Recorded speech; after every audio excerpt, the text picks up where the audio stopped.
اول ما بتسمعوا بيتك ايه اول حاجه بتيجي في بالك؟ اول حاجه بتيجي في بالي الضمان. خصومات. اسعارهم حلوه وكل حاجه بتلاقيها عندهم.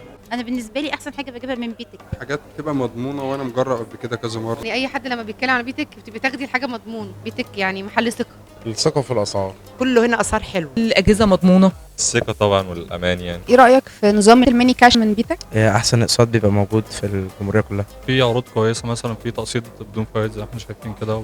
الفايده بتاعته بتبقى اقل. مريح جدا. القسط حتى بتاعها مريح كويس. بيتك دلوقتي بتمثل تيسير لحاجات ممكن تبقى في الدماغ مثلا مش هاخدها او حاجه محتاجه اكبرها بكبرها كده يعني. وعلشان انتوا النهارده اشتريتوا حاجات ميني كاش فهتكسبي معانا هديه قيمه جدا من بيتك.